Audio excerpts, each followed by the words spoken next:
बिस्मिल्लाहिर्रहमानिर्रहीम। अस्सलामुअलैकुम। Welcome in my कंजुल Rahman cooking valley. आज मैं आपसे होममेड ऑरेंज मामलेट की रेसिपी शेयर करने जा रही हूँ, जिसे आप क्विकली इजी वे से तैयार कर सकते हैं और बिना किसी प्रिजर्वेटिव केमिकल के यूज़ के बगैर आप इसे घर में बना सकते और स्टोर कर सकते हैं। तो चले देखते हैं ऑरेंज मामलेट बनाने के लिए हमें क्या चीज़ें चाहिए।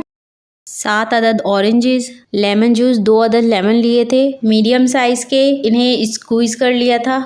चीनी और इसकी क्वांटिटी मैं आपको आगे बताऊंगी। Water as a required use करेंगे। 2 अदद ऑरेंजेस, इसका यूज़ मैं अलग से करूंगी। अब ऑरेंजेस को मैं मिड में से कट करके 2 पोर्शन में डिवाइड कर लूंगी। अब ये तमाम ऑरेंजेस को मैंने कट कर लिया है। अब एक मैनुअल जूसर से मैं तमाम ऑरेंजेस का जूस निकाल लूंगी। इन पील्स को मैं फेंकूंगी नहीं, एक प्लेट में रखती जाऊंगी। अब यहाँ तमाम ऑरेंजेस का मैंने जूस निकाल लिया है।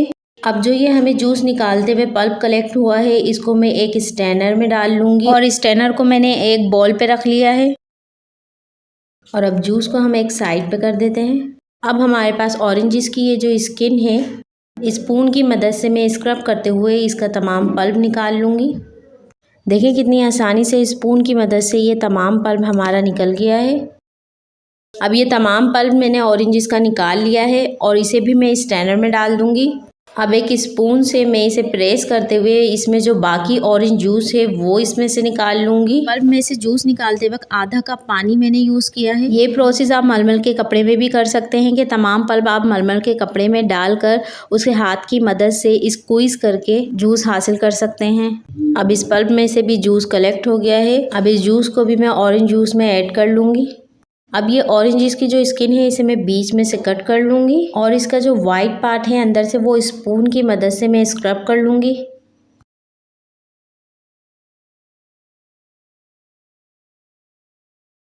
वाइट पार्ट अच्छी तरह मैंने स्क्रब कर लिया है और अब मैं इसके जूलियन स्लाइस कर लूँगी।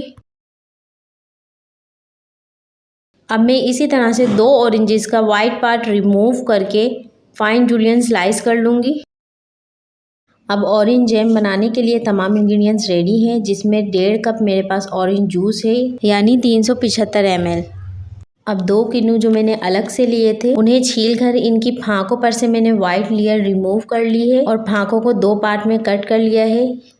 ये कुछ इस तरह से दिखेंगे। 2 अदद लेमन जूस, 2 अदद ऑरेंज की स्किन जिसका मैंने वाइट पार्ट रिमूव करके इसे जूलियन स्लाइस में कट कर लिया है। और अब चलते हैं फाइनली अपना मामलेट तैयार करने के लिए। 1.5 कप ये ऑरेंज जूस है मेरे पास, मैं इसे एक पैन में ऐड कर दूंगी। 2 ऑरेंज का पल्प, लेमन जूस और ये ऑरेंज के जो चंक्स कट किए थे वो।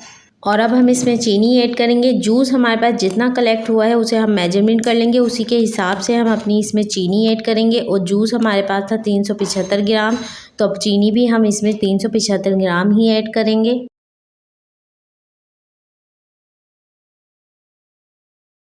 और अब इसे कर लेते हैं मिक्स। अब इसे मीडियम फ्लेम पे रख के 5 मिनट पकाएंगे। चीनी डिज़ोल्व होने के बाद इसकी फ्लेम को मैंने मीडियम टू हाई कर लिया है। 5 to 6 मिनट मैंने इसे हाई फ्लेम पे पकाया है। और अब इसकी कंसिस्टेंसी को चेक कर लेते हैं। एक प्लेट में थोड़ा मामलेट डालकर प्लेट को थोड़ा मूव करते हैं। देखें ये थोड़ा रनी है, अब ये कुक नहीं हुआ है, इसे थोड़ा और मज़ीद पकाएंगे हम और इसे मज़ीद हाई फ्लेम पर ही पकाएंगे। 7 से 8 मिनट मैंने इसे हाई फ्लेम पे पकाया है और ये कितना ट्रांसपेरेंट सा हो गया है। और अब इसकी कंसिस्टेंसी को चेक कर लेते हैं। अब मामलेट को दोबारा प्लेट पे डाल के हम प्लेट मूव कर रहे हैं। देखें ये मूव नहीं हो रहा है, इसका मतलब है ये रेडी है। 3 से 4 महीनों के लिए आप इसे एयर टाइट जार में करके फ्रिज में रख सकते हैं। अब मैं इसे सर्व कर लेती हूँ और आपको मेरी रेसिपी कैसी लगी मुझे कमेंट्स करके ज़रूर बताएं। और अगर आपको मेरी रेसिपी पसंद आई है तो इसे लाइक कीजिए, शेयर कीजिए और मेरे चैनल को सब्सक्राइब कीजिए। मिलती हूँ नेक्स्ट रेसिपी के साथ। अल्लाह हाफिज़।